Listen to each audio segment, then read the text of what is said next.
The live TV, सच सबसे आगे। नमस्कार, मैं हर्षिता सिंह और आप देख रहे हैं द लाइव टीवी।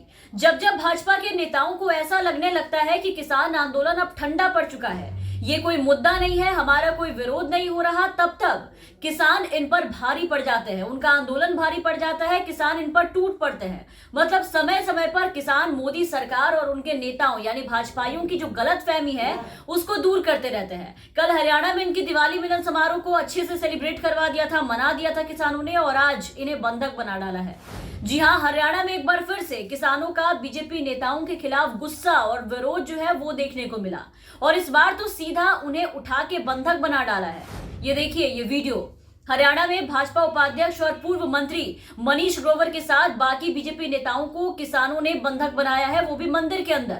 हरियाणा के रोहतक जिले में बीजेपी के उपाध्यक्ष पहुंचे थे पूजा करने। दरअसल हुआ ये कि उत्तराखंड के केदारनाथ धाम में मोदी जी पहुंचे हैं और प्रधानमंत्री नरेंद्र मोदी के पूजा दर्शन शिलान्यास उद्घाटन कार्यक्रम का जो लाइव प्रसारण है वो सभी जगह दिखाया जा रहा है। यहाँ भी किलोई के प्राचीन शिव मंदिर में हो रहा था, जिसको लेकर के बीजेपी के उपाध्यक्ष पूरे दमखम और नेताओं के साथ वहां मंदिर में देखने और पूजा करने पहुंचे। लेकिन जैसे ही ये बात बीजेपी नेताओं के आने की खबर किसानों को लगी, भाजपा नेता मंदिर में आ रहे हैं, तो किसान मंदिर के बाहर विरोध करने के लिए पहुंच गए और भारी संख्या में किसान पहुंचे थे।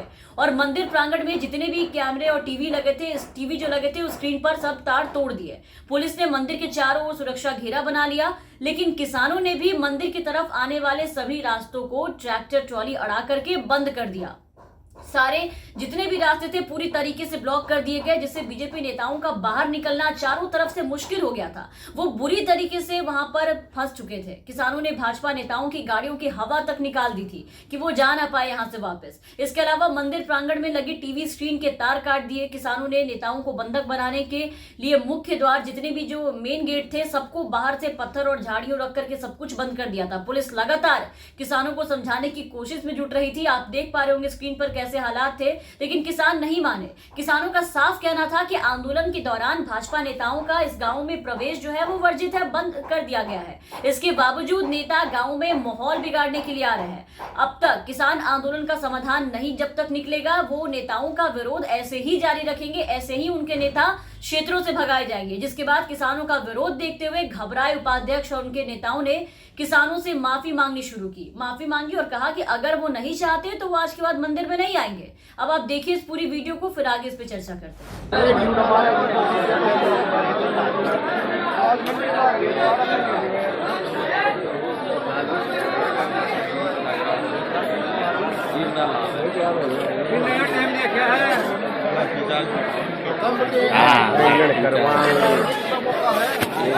तो देखा आपने किसानों के द्वारा एंट्री बैन के बावजूद भाजपा नेताओं को यहां आना उन्हें किस कदर भारी पड़ गया। भाजपा नेताओं को हाथ जोड़कर माफी मांगने की नौबत आ गई, मांगनी पड़ी किसानों से। भाजपा नेता सतीश नांदल आप देखना वहां पर माफी मांग रहे थे, लेकिन मनीष ग्रोवर वहां पर जिद पे अड़ गए थे और उन्होंने हाथ नहीं जोड़ने की कसम खाई थी। इसके बाद किसान भड़क गए और किसानों ने कहा कि अगर आधे घंटे में मनीष ग्रोवर ने माफी नहीं मांगी तो वो सख्त विरोध करेंगे। किसानों ने आह्वान किया कि मंदिर के आगे पीछे दाएं बाएं चारों तरफ जो भी चीजें हैं, जितनी भी ये गेट है सबको बंद कर दो, किसान खुद खड़े हो जाए और उनसे ऐसे माफी मांगने को कहा। मतलब हालात जो है इनके जो हालत जो है वो पस्त कर डाली थी किसानों ने भाजपा नेताओं की। सुबह 9:30 बजे से लेकर के दोपहर के और शाम के 4 बजे तक भाजपा के सभी कार्यकर्ता मंदिर के अंदर ही वैसे ही बंधक बने हुए थे, क्योंकि किसानों ने कोई रास्ता नहीं छोड़ा था इससे बाहर निकलने का। मंदिर में भाजपा उपाध्यक्ष पूर्व सहकारिता मंत्री मनीष कुमार ग्रोवर, वहां संगठन के मंत्री रविंद्र राजू थे,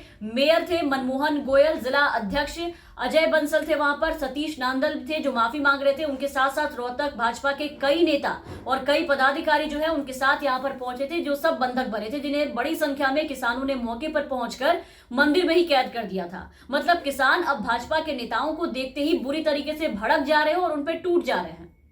जो हालत आज सरकार ने, मोदी सरकार ने किसानों की कर रखी है, उसका सारा गुस्सा किसानों का यही क्षेत्र के मंत्रियों और नेताओं पर फूट फूट कर निकल रहा है। किसान आंदोलन का सबसे ज्यादा असर हरियाणा, पंजाब, उत्तर प्रदेश के कई इलाकों में देखने को मिल रहा है। हरियाणा में मुख्यमंत्री मनोहर लाल खट्टर से लेकर के वहां के उप मुख्यमंत्री यानी कि डिप्टी सीएम दुष्यंत चौटाला को भी कई बार आपने देखा है कि इसका सामना करना पड़ा है। उनका भी विरोध जो है वो जोर शोर से चल रहा है। पिछले दिनों करनाल में किसान खट्टर के कार्यक्रम का विरोध करने पहुंचे थे, पुलिस को लाठीचार्ज करनी पड़ गई थी वहां पर। वहीं किसान जर्जर में दुष्यंत चौटाला का विरोध करने पहुंचे थे और किया भी था। कल ही हमने आपको तस्वीरें दिखाई, आपने देखा कल भी किसानों ने हरियाणा में रोहतक में हंगामा किया जमकर। कल आंदोलन के बाद पहली बार जिंद पहुंचे उप मुख्यमंत्री दुष्यंत चौटाला का भी बहुत बुरी तरीके से विरोध किया गया था, जिसके बाद भी उन्होंने कहा कि कोई विरोध प्रदर्शन नहीं है। और आज देखिए कि सीधा बंधक ही बनाए गए हैं। तो कृषि कानूनों के विरोध में किसानों का आंदोलन लगातार जारी है, जो भाजपा के नेताओं के लिए मुसीबत बनकर सामने आ रहा है। अब उनके लिए जी का जंजाल बन चुका है। इसका तोड़ भाजपा नेताओं को नहीं मिल रहा है और जो समाधान है उसे अपनाने को सरकार तैयार नहीं है। इस आंदोलन का सबसे ज्यादा असर पंजाब, हरियाणा और उत्तर प्रदेश में ही देखने को मिल रहा है, जहां से बीजेपी धीरे धीरे अब साफ होनी शुरू हो गई है और इसके नतीजे चुनाव में देखने को मिल रहे हैं। बीजेपी औंधे मुंह गिरते जा रही है, उनका सुपड़ा साफ हो रहा है। बाकी क्षेत्रों में तो विरोध लगातार हो ही रहा है। आए दिन जो तस्वीरें निकल करके सामने आती है वो हम आपको दिखाते रहते हैं।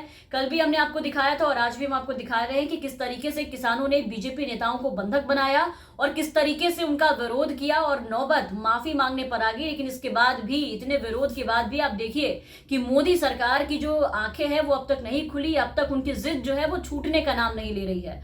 तो आने वाले दिनों में अब देखना होगा कि ये किसान आंदोलन कब तक ऐसे ही चलता रहेगा और कब तक मोदी सरकार ऐसे ही अपने मंत्रियों को क्षेत्रों से भगवाते और बेइज्जत करवाते रहेगी। तमाम अपडेट्स और खबरों के लिए आप देखते रहे द लाइव टीवी। धन्यवाद। द लाइव टीवी, सच सबसे आगे।